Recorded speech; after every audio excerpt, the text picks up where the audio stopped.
Shakuntala wasn't merely a very beautiful woman. She had great reserves of mental strength and determination, which enabled her to overcome several difficulties in her life. This is her story. Shakuntala was the love child of the great Brahmarshi Vishwamitra and the extremely beautiful Apsara or celestial nymph, Menaka. Vishwamitra had been performing severe austerities in order to achieve the ultimate status of Brahmarshi. The power of Vishwamitra's austerities was so great that Lord Indra began to feel very insecure.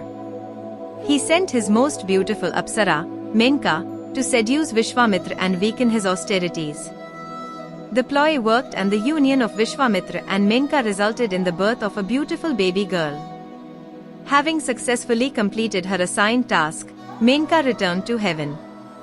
Vishwamitra left the newborn baby under a tree and left to restart his austerities. Rishi Kanva, who was passing by, found the crying baby, and was amazed to see that she was being cared for by some birds. He adopted the baby girl and named her Shakuntala, which means Shakunta-protected. Shakunta is the Sanskrit word for bird. Shakuntala grew up into a very beautiful, kind and loving young woman.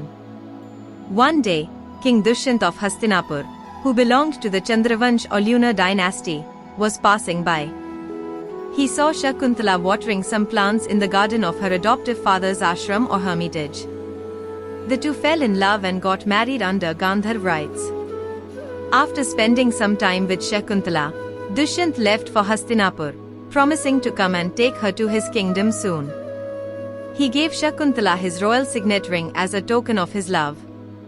Several months passed, and Shakuntala, who was pregnant with Dushyant's child, kept waiting for her husband to return.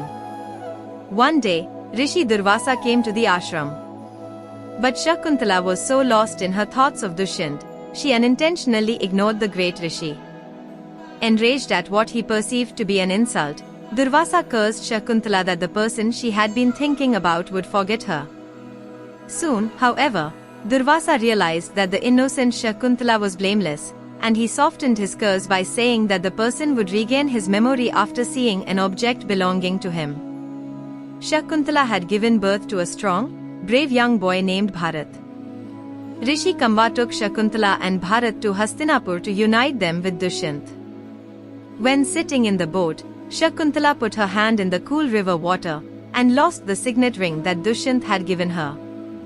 When they met Dushyant, therefore, the great king did not recognize Shakuntala, since she had lost the signet ring that Dushyant had given her. One day, a fisherman found the signet ring inside a fish that he had caught. Recognizing the royal seal of Hastinapur on the ring, the fisherman presented it to Dushyant. Upon seeing the object that he had given Shakuntala, Durvasa's curse was broken, and Dushyant's memory of his wife returned. While searching for Shakuntala, Dushyant saw a young boy holding open the jaws of a lion. Dushyant realized that this was no ordinary child, and asked him who he was. When the young boy said that he was Bharat, the son of Shakuntala, Dushyant was overjoyed, and took his family with him to Hastinapur.